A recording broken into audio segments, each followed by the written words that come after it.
All right, Katrina Onstad, welcome to the show. Thanks for having me. So you've got a book called The Weekend Effect, and this is all about the benefits of actually enjoying those 2 days that we get for a weekend and how to make the most of them. Curious, was there a moment in your own life of weekends where you realized, man, my weekends, they're not great. I could probably do these better. Well, it's funny now post-COVID, right? Because of course the weekend looked pretty different a few years ago when I wrote this book. So I'll dig back into the moment where the before times. And yeah, I was raising 2 kids, married, very busy work life, and we were packed. Like, I think, our calendars were like the calendars of a CEOs, even though that's not exactly what we did professionally and certainly not what our kids were. But they were scheduled, we were scheduled. And my son on a Sunday night would sort of turn to me every Sunday and say, "So is that it? Was that the weekend?" With this kind of disappointment, as if we had withheld something from him. And it was kind of clear that the pace wasn't changing, that there was nothing kind of in the texture and the tone of the weekends that differentiated those 2 days from the other 5 days. And it was a problem. And I was really worried about, losing this time as a family, and also about my own rate of burnout, which was palpable. And, a kind of sharpness and unhappiness was emerging that I think often happens with people in our overwhelmed lives. And I wanted to really take a look at it. So that was kind of the spark for the book.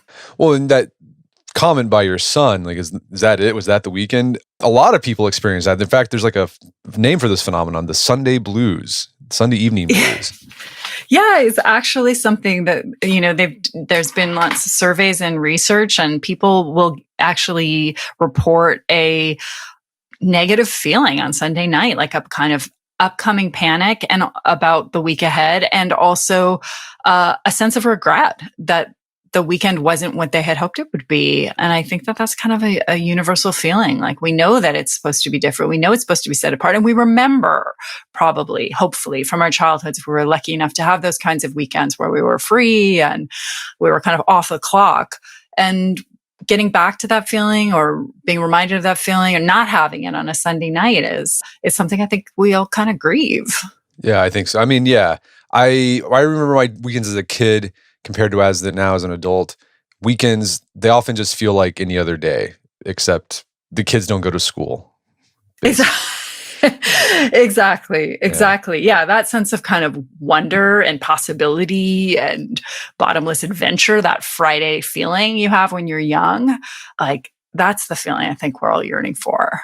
Well, let's talk about the history of weekends, because I think we take weekends for granted. Everyone listening to this podcast has lived in a world where there's always been weekends, unless there's some 120-year-old person listening to this podcast. But it's a pretty recent idea that you get 2 back-to-back days of no work or school. So let's do like a crash course in the development of the weekend. Like, when did we first start seeing this push where you would get some time off at the end of the work week just to do whatever you want? Yeah, well, I mean, it's kind of a fascinating history, and it's not an accident. It didn't just happen. People fought, and people actually died for us to have these 2 days off, to have a reasonable relationship to our work. So really, the idea of time changed with the Industrial Revolution. Okay, let's go back there, where people went from what used to be called task time to clock time, right? So like before, with work in an agrarian society, like if you'd have 3 cows to milk, the amount of time that would take you is 3 cows time, right? But then industrialization takes place and the clock changes time. Time becomes measurable, right? It's the beginning of data, right? So now you have 20 minutes to milk 3 cows and you're paid for the time, not the task. So time gets commodified. And with the Industrial Revolution, of course, workers' conditions, and we have this images of Victorian factories with people starting in the dark and ending in the dark, and limitless amounts of work in the service of these new factories and productivity, right? So organized labor kind of rises up out of that in the 19th and early 20th century as a response to this mass industrialization and this shifting relationship to time. And we see an era of protest. So the weekend is one of the victories of organized labor. So yeah, fighting for an 8-hour day, that was the very beginning of the labor movement that fought for the weekend. The big event in Haymarket in Chicago in 1836, I hope I'm getting that right, was 76 rather, 30,000 people marched for an 8-hour day. And, bombs went off, police fired shots, 8 people died. There was a a massive trial. So sacrifices were made, blood was spilled. That was for the 8-hour workday. The 8-hour workday slid into the 2-day a week. The idea that people didn't need to work 7 days a week and could get 2 days off back to back. And that, of course, is even farther back, rooted in the Sabbath, right? That idea that there needed to be 1 day a week, this kind of edict from God that people didn't have to be indentured servants to the Pharaoh. That's in the Bible, right? That, the slaves were building granaries for the Pharaoh endlessly and needed a day off. So, Judaism, Christianity, Islam, all of these monotheistic religions have 1 day a week that's supposed to be a break, depending on which religion, of course, that it's executed in different ways. But the idea that there is time where to tend a spiritual self, a self outside of work, where one's identity isn't just tied to productivity, but expanded. So, these things have kind of collided to give us those two particular days, the Saturday and the Sunday. But now, of course, things look quite different. Right. So we have Saturday and Sunday. I think that was because there's basically was Jewish people, they're going to take Saturday off. Christian people, they're going to take Sunday off. So to accommodate, we'll just make it Saturday, Sunday is the weekend. Because there was a moment where there was the weekend was Sunday, Monday. Monday was the unofficial second weekend. People were supposed to go to work, but they were I'm not doing that. I prefer not to. Yeah, it's actually funny. There was a fake saint invented called Saint Monday. And in England, people would not show up on Monday and they'd say, I am honoring Saint Monday. This was not a real saint. And what they were is probably hungover. And Benjamin Franklin actually wrote about that and was very irate about the slovenly Monday holiday takers. So yeah, eventually things kind of reverted and that Monday became part of the work week. But you're right. There was a long tradition of people just, if they got just the 1 day off, they made it 2 anyway. And then also you saw this movement as well after the labor movement where you saw some factory owners or company owners embrace the idea of a weekend because they thought, actually, our employees are happier and they're more productive when they take those 2 days off. Henry Ford is famous for, paying a decent wage, but he's also, hey, you don't need to work all the time, so you can go enjoy yourself and buy cars. and for me, and so they caught on the idea and they really bought into it. Yeah, that's a great example of that shift because it's true. Employers know that workers who are overworked are not great employees. People who are overworked and burnt out introduce more errors into the work that they do. They aren't more productive. And so it benefits workplaces to manage the spread of work hours. And yeah, Henry Ford realized that. And he needed his employees to not only be working reasonable hours, but to have time off to buy the products that they were making, right? So it's it's a kind of tricky dance of capitalism, the idea of the weekend, because it is so tied to consumerism. So yes, on one hand, it's very altruistic of him and, other business leaders to give people time off, but it also really benefits them to have consumers out in the world. Because when it was just a Sunday, then of course that's a true day for Christians anyway, like a true Sabbath, and you're not supposed to be shopping. So give them the Saturday, they'll go buy the cars. So you're right. This has been a long kind of evolution to get to where we are now. All right, so by the early 20th century, the weekend was established that this is a norm that you do. But then towards the end of the 20th century, you start seeing the weekend wane. So what do the numbers say? How many, what's the state of the weekend starting at the end of the 20th century and today? Yeah, well, so first of all, I would say it's hard to measure, and I think that right now, particularly, and in the last decade, it's getting harder and harder to really understand how much people are working because of the borderlessness of work, right? Because we are so literally, like, our bodies are wired to our workplaces 24/7. So even if we are in an office, maybe now it's a virtual office, 9 to 5-ish, most people will probably, particularly in white collar creative class jobs, report that they are taking emails and texting outside of that conventional work time frame. So it's hard. But here's what I think we know, or here was the research that stood when I wrote my book, which was that overall hours have remained pretty steady in North America for about 30 years, which is around 35 hours a week. But what we see is that educated and high wage earners are working much longer than 50 years ago. Self-reports suggest some up to half of white collar workers are working 50 hours a week or more, not that 35 hours or more. And then on the service side, we have underemployed and less employed workers. So it kind of averages out to this 35 per week. So are we working more? Or are we working less? It depends what the work is. It depends, what kind of work you manage to get. And particularly now in this gig economy, many people in lower paid fields are working several jobs at once, right? And then, of course, there's the side hustle. So it's a slippery, amorphous thing, this question, like, how much are we working? We're working a lot. And certainly, anecdotally, we hear this all the time, that when people are asked to rate the quality of their lives, one of the first things that comes up is concern about being busy. And I think that has actually endured through COVID, which I find really interesting, because there was that moment at the beginning of COVID where I think we all thought, oh, we're going to get a break. Like, now we're really going to back away. And our quality of life is going to improve so vastly. And I'm not sure that has borne out. I guess we'll be finding that out, I hope. So, okay, pretty much everyone across the spectrum they're doing some type of work on the weekend. If you're in a white collar office job, you might be answering emails Saturday, Sunday, taking care of, things while you're shuttling kids to sports. But then if you're in a service sector job, a lot of that's the stuff, like, weekend is when you're probably working restaurants, movie theaters, amusement parks, retail, Uber driver.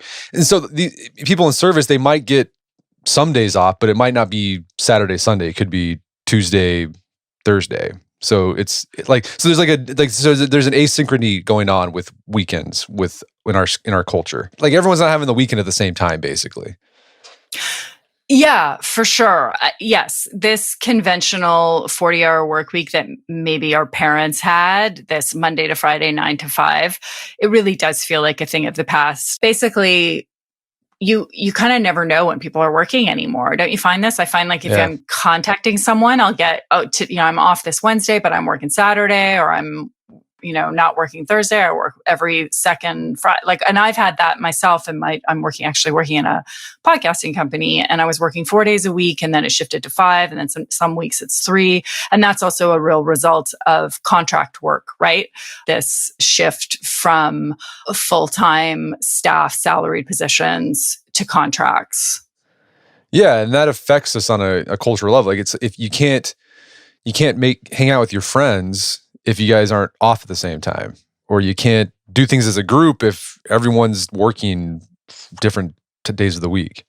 Yeah, there's not a kind of collective experience of the week, right? Yeah. Like, what is our shared time off when everyone is on a different calendar? Yeah, it really does change the kind of social fabric of our communities, for sure. So we're working more on the weekends, but any other things that have encroached onto the weekend that makes the weekend, like, your son's like, man, was that it? Like, what else is happening besides work? Well, I mean, I think secularization is a big piece of this, right? Like, that idea, and I think whether you're a religious person or not, it's kind of a beautiful concept that there's a time in the week where you can hit an off switch and remember who you are outside of your work identity. And of course, without a religious motivation for that, it becomes, it's no longer an edict and it's no longer even a kind of social norm. So we lose something in terms of our kind of spiritual self. I really think that, and I don't mean that in a necessarily an organized religion way, but that kind of space in which to ponder and wonder and just be kind of in the world, and rather than in the workplace, or even so mentally distracted and mentally kind of compromised or like compartmentalized that you can no longer kind of just be in the moment. So I think that's one thing that's happened with the advent of a more secular world. I think technology is what we keep circling here and maybe haven't kind of said out loud, which is just that having our offices in our pockets is a completely different way to work, to live and to work, right? And life and work, that line between the two is pretty much non-existent now. And of course, we lived this to its fullest during COVID when many people were working from home and literally had their workplaces in their bedrooms. So, where are those boundaries between workspace and personal space? They literally don't exist for many of us anymore. But there's an expectation I think, that comes with this moment of total availability, and total commitment to work. This is a status symbol. To be busy, to be overworked, it still has a lot of currency. And that's something that I've always been kind of interested in, why are our identities? And I actually think for men, maybe for your listeners, this is something that they are probably thinking about, that success and acquisition, workplace status. Now I hear a lot about legacy from the older men that I know. And all of these things are bound up to work, not necessarily bound up in the same way to our accomplishments as human beings, how loving of a parent or a partner or how valuable a member of the community, but, how much money did I make? How far did I advance in my workplace, in my work life? And I think that this kind of fetishization of success, which is ongoing now for a long time, is another one of the big pieces of why we lost the weekend or decided that it wasn't a priority anymore. And for me too, when I'm not working, there's also, I feel like Saturdays are like the catch-up day. It's where you do, my wife and I, we call them doodads. It's you do all this stuff, like the admin, life admin, pay bills, fix things, go to Home Depot 5 times because you always forget the one thing. Or then you're taking kids to sports, and when Saturday's over, you're man, that was not fun. Yeah. Don't feel refreshed. No, I mean, the two most common things that people do on weekends are shopping and chores, right? Which is, I don't think either of those things are necessarily, sometimes shopping can be fun, I suppose, for some people, but neither of those things are, as you say, a lot of fun.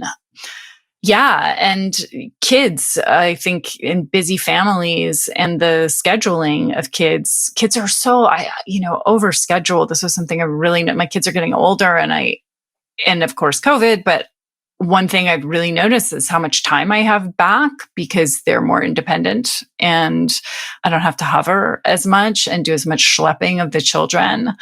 And those kinds of things really do eat up a weekend, and it's what we have to be on guard against, or the whole weekend could go in the blink of an eye. Yeah, you talked about in the book with your experience, I guess your kids play hockey, and that just seems that seems so time intensive. You got all the equipment you got to buy, and then you got to be early at the games, and that was something you struggled with. Your weekends were eaten up by hockey games. I'm sure a lot of parents who their kids play soccer or baseball can relate to that as well. Yeah, I'm in Canada, so it's hockey, but I think everyone with kids has some version of this.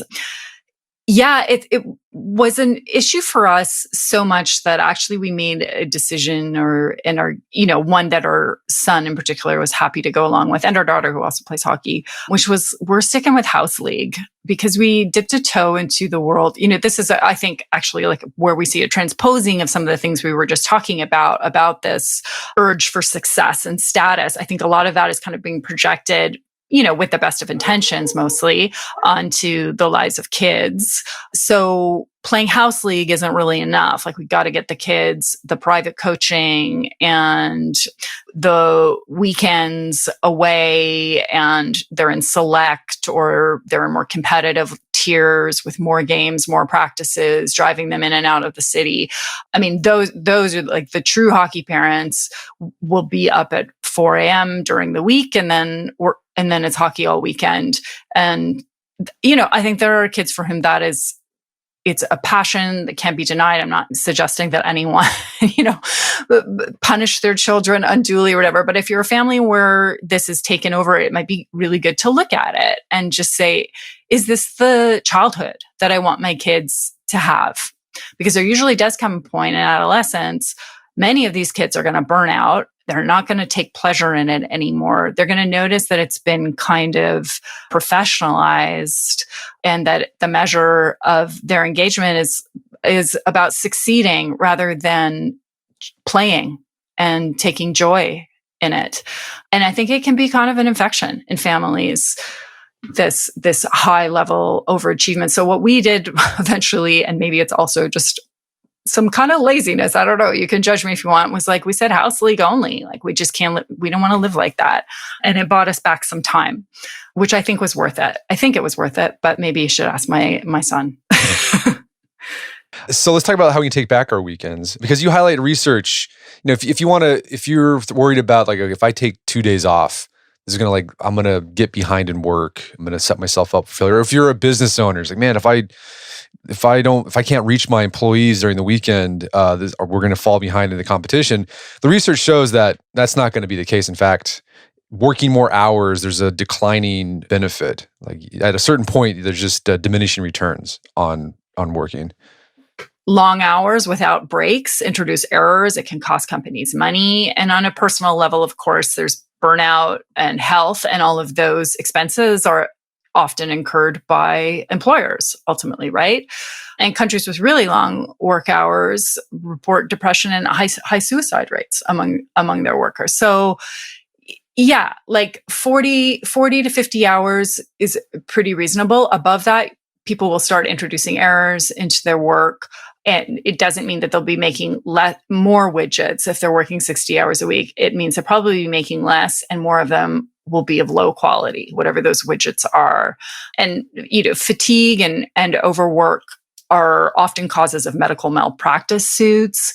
The Challenger space crash had an element. There was there's an element of fatigue in there, oil spills, we see over and over that there are serious ramifications for overwork that employers will bear out, not to mention the, personal and the social toll of climate in which people are expected to work to the point of utter exhaustion. So yeah, productivity is not actually that closely tied to number of hours worked. Okay, so you make the case, one of the things you can do to start making your weekends more refreshing, enjoyable, reviving, is one thing you should make your focus of your weekend is it's all about connecting. So what are some ways that you've added more social connection in your weekends? I mean, one thing we really know about the erosion of the weekend is that it coincides with the kind of erosion of personal and social connections. And when we look at what makes people happy, it's actually not the things that correlate with work, right? So it's not a higher salary. It's not success. Yes, I think they say, what is it, $70,000 a year? That's a salary at which people will be able to maintain a decent lifestyle, and also their anxiety will be assuaged, anxiety about money. Anything below that, of course, will affect happiness. But say you have a kind of average, decent salary and a decent job, that's not the thing that's going to really affect your happiness. What it is your connections to other people, right? Your social life, who you've loved, who loves you back, how much you matter in your community and to the people around you. Our happiness is intrinsically bound. It's a sense of belonging, right? Not wealth, not status. And if we don't have time, it's a kind of a simple equation. If we don't have time to strengthen those bonds, then we are less happy and less fulfilled as people. So yeah, on the weekends, I usually when there's not a pandemic on, would try to see somebody outside of my family for sure. Just make sure that I'm checking in on people, remind myself, and I tend to be kind of introverted, that being introverted is not necessarily the best way to move through the world. And also to give something back to my community if I can. So periodically we'll try some kind of volunteer exercise or just engage in a community meeting. Or I'm involved with a writers group where we do workshops in underserved communities with doing creative writing exercises. And these things are kind of small, and maybe sometimes they feel, or they might seem from the outside like meaningless gestures, but they kind of give me a like profound sense of value. And then I have like a kind of physical buzz. Like there is something between, a definite correlation, biological connection between altruism and feeling good. Like you get like a rush, right? Don't you think? I think so. Yeah. From doing things for other people, right? Coming out of yourself a bit. Yeah, no, yeah, for sure. Yeah. And you also talk about, for people who are religious, the weekend they have like a baked in social connection. Because if you're a Christian, you're going to go to church. You're a Muslim, you're going to go to mosque on Friday. If you're Jewish, you're going to temple. And they've got that there. But you also highlight people like non-religious people. You gave an example. There's like, you found this group, maybe like secular humanists, who they'd get together at a Panera Bread and they just chat about pretty much anything. Yeah, that's right. I love that group. Well, yeah. So here's an upside of technology is like you can kind of find anyone who shares an interest that you have, right? Like the meetups and social media and Facebook. And if you can migrate some of that online connection into real world connection, hobbies are a really great place to meet people. And hobbies, I think, are one of another kind of collateral damage of the erosion of the weekend. We have a lot less, people seem to have fewer hobbies than we used to. And hobbies are fantastic for that, again, that feeling of coming out of yourself and hitting that kind of flow state, like that deep immersion in any activity that's not monetized. It's not for profit or personal gain or status, but just something that you love and lose yourself in. That feeling, that hitting that kind of flow state and, falling down into something. And if you're doing it in a room of other people who are into this thing too, even better, right? Like I know that like where I live, there used to be a whole bunch of knitting clubs and people really love this stuff. Then, it kind of awakens something in you that's sort of spiritual, that's definitely creative. I think definitely pulls our humanity forward and reminds us that we are people outside of work. Our identities aren't just tied to our workplaces and our work selves, that we are fully fledged humans. Right. So make connection the top priority. If you go to church, go to church. If you don't do that, find a group, or even just like use it the time to like just connect with your family or reconnect, because you guys have been crazy all week going to different places. Just have a day where we're just going to hang out. Like we're not going to have anything planned, but we're just going to be around each other. Yeah. I think not having anything planned is a really great phrase. And I'm glad you reminded me of that, because I do think this compulsion to schedule even our leisure. And I'm a little bit guilty of this myself, where I'll be like, well, I have to work out, or, everything becomes an obligation. But sometimes just meandering with your family, if getting in the car or getting over to a park and just being together without an agenda is really powerful. Boredom is really powerful, right? It opens up all manner of kind of pathways in our brains and our hearts. But yeah, I think, we can take our families for granted because they're around us a lot these days. And so we assume that we're connected with them, but we're often, heads bowed over our devices, everyone in their own corners in the same building or same apartment or same house, but not really together. So taking that time and putting away the devices and having a cooking together, doing something active together. Is there a sport you would all play, or some kind of physical active engagement with one another, just to remind each other that you're more than just co-workers in a family structure, but actually people who you want to spend time with, getting to know. And it sounds very basic, but I feel like I definitely need a refresher on that sometimes because you can get just so caught up in the panic of getting through contemporary life that you forget who's by your side.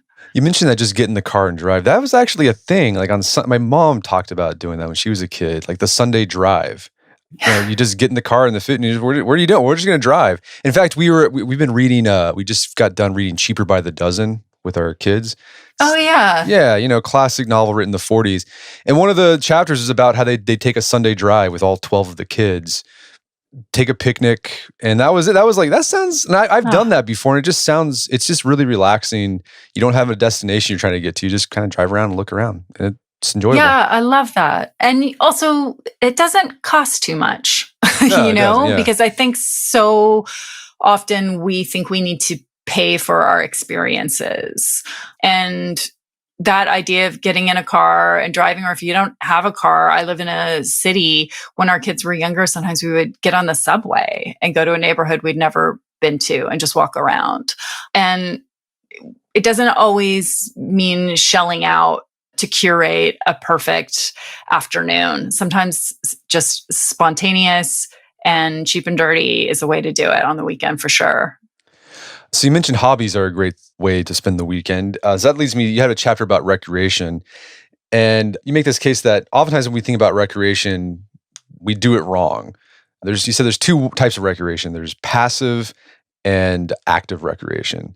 And you argue mostly when we choose recreation, we go with passive. So what's the difference between passive and active, and why should we choose active over passive?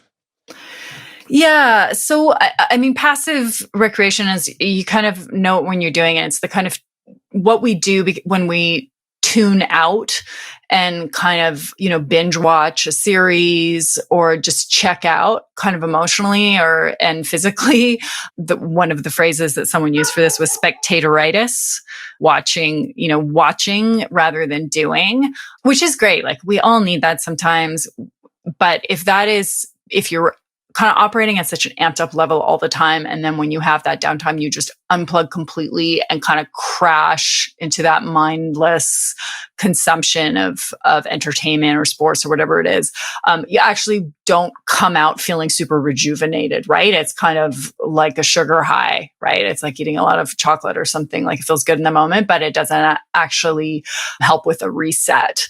So active leisure, in contrast, is something like we've been talking about, where you're connecting with people, where you're participating in an activity that's kind of purposeless and not really based necessarily on success or money, but brings you a lot of pleasure and joy. And hobbies, of course, fall really nicely under that idea of active leisure, where you can be creative and engaged with something, and maybe within a community that kind of feeds this part of yourself that often goes really unnurtured during the work week. And you're saying it's okay to do passive recreation, but don't make it all that you do. And you also say, if you're going to do it with somebody else. So if you're going to play video games, if your kids are going to play video games, make sure they're playing with their siblings or with you even. Yeah, well, I mean, I think that's nice because that's social, right? So you're bringing back in that element of connecting with another person and coming out of the self. But yeah, listen, we all need to just tune out and have the pint of ice cream and the binge watch or whatever from time to time. But what's sort of alarming is when it becomes the only way in which we unplug. And I think because so many of us have so little free time, that's sort of feels like the energy that we have, that's the most that we can pull off in our free time, is that really passive watching, not doing.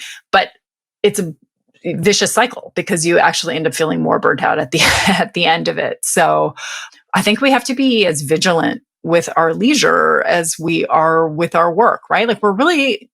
Most of us are good workers. We want to do well at work, and that's great. But I think we need to shift that emphasis a little bit and become excellent at play as well, and take as much joy and pride in our successes at doing nothing. Right. So one thing that happened with weekends, particularly, or now, we use weekends to shop, like you said earlier. But there was a time in our history in America, and I'm sure the same was in Canada, where on Sunday they had these things called blue laws, where if you had a store, you had to shut down. You couldn't shop on Sunday. It wasn't an option. You make the case that you might get something out of your weekend if you sort of institute a personal blue law day where you don't do any shopping. How has that made your weekends, or how can that make your weekends better? Yeah, well, you know, we're talking about a kind of like late stage capitalist condition, right? This lust for work, this veneration of work. And of course, work is tied to consumption, right? It's been called by economists the work spend cycle. We work a lot so that we can spend a lot. And then because we've spent a lot, we have to work more. So we go round and round on the hamster wheel. So breaking that pattern, that neural pathway, is, I think, really important to just be reminded that there's a larger world out there. So if we don't engage in the shopping and the consumption on the weekend, then we get that space back. We get the time back. And that's so much, that I think if there's anything that people might get out of this book, I would hope that it's a kind of like fierce impulse to protect their time. And consumption, does it make us happier? I don't think so. I certainly haven't seen any research that suggests that buying more stuff fills the hole that many of us have inside. So maybe don't for a while. Take a break for a couple of weeks. See what's, there are lots of these experiments online when people will talk about, not shopping for 2 days or a week and seeing what it feels like. And I think we're all so, mildly addicted to consumption that it can be quite a shock to our systems, and all these other ways of being in the world might open up if we break that habit. So yeah, I think it's a really neat idea to try and recreate your own blue law day here and there if you can swing it. Yeah, I hate shopping because it's the time factor. Even online shopping, it doesn't save you any time because, especially if you buy clothes and you're like, well, this doesn't fit. I got to take it back. And he's like, well, I got to box this up. I got to drive over to UPS or some Amazon. It's just like, I'd rather books are the one thing I buy where I enjoy a book. Right. It does feel like books online, at least you're in, like, it's words. You're already in a word kind of world online. So it makes sense. But yes, I totally agree. And God, the online shopping, again, this borderlessness, right? Like, at least with shopping before, we used to have to leave our houses to do it. So we'd at least be sort of outside. But now, you can literally go back and forth between working and spending in a 2-minute period without leaving your chair. And I do feel like it's dangerous and becomes sort of habit forming and sucks up all of that time. All right, so try not to shop, or at least do less shopping on the weekends, because that'll free up some time for you. You also recommend trying to tame the amount of chores you do on the weekend, because for a lot of people, the weekend can easily turn into just doing chores, and that's it. And you can do that in different ways. One way is spreading the chores out throughout the week, or if you got the budget for it, maybe outsource some of your chores. So overall, the advice is take time to connect, engage in active recreation, and then limit shopping and chores. So how do you approach your weekends in a way so that you feel like you're getting the most out of it, but it doesn't become another project and you feel like, I didn't do this weekend right because I didn't allow enough time for spontaneity and relaxation. so how do you avoid that while getting the benefits of a good weekend? Yeah, I mean, listen, I certainly don't want to turn the weekend into another feeling of failure for people. I don't think there is a one way to do the weekend. But I think making that space physically, like noticing if that calendar is filling up, being really thoughtful in the week leading up to the weekend to say, what is this weekend? Like, what's the balance of my weekend here? Yes, of course, we're probably all going to have a bit of work to do, but what's the balance? Like, am I looking at like a day and a half of work or work every hour? Can I log off for 24 hours straight and then do something on that second day? But just above all, vigilance, really about how precious this time is, how fleeting it is. It's funny, when I wrote this book, my son was, I think, 12 or, was published, he was probably 13. And now he's finished high school. And a lot of the concerns that, and I have a daughter who's still in high school, but I, was really plagued by when I was writing this, aren't really relevant to us anymore. And I have never once sat around and said, gee, I really wish we had done select hockey and I had done more chores that year. Like all I think now is, oh God, that time is gone and I can't get it back. So I would just say those weekends, if you're lucky enough to have a work life that gives you those 2 days, to guard them, to look at them with the same as a kind of a sacred space, the way that religious people look at an actual Sabbath, to approach them with the same kind of sense of honoring that time and making the most of it with as kind of clear-eyed and not being hard on yourself, but really taking it seriously that this time is going to go and this is your life. And is your life going to be filled with experiences and other people and joy and love and laughter and all those cheesy things? Or is it going to be, I got a really big paycheck and I never turned my phone off? Maybe somewhere in the middle. Somewhere in the middle. Well, Katrina, this has been a great conversation. Where can people go to learn more about the book and your work? Yeah, well, the book is available everywhere, I hope. It's called The Weekend Effect, and my website is www.katrinaonstad.com. Fantastic. Well, Katrina Onstad, thanks for your time. It's been a pleasure. Thanks so much. My guest today was Katrina Onstad. She's the author of the book, The Weekend Effect. It's available on Amazon.com and bookstores everywhere. Make sure to check out our website at katrinaonstad.com where you can learn more about her work. Also, check out our show notes at awim.is/weekend where you can find links to resources where we delve deeper into this topic.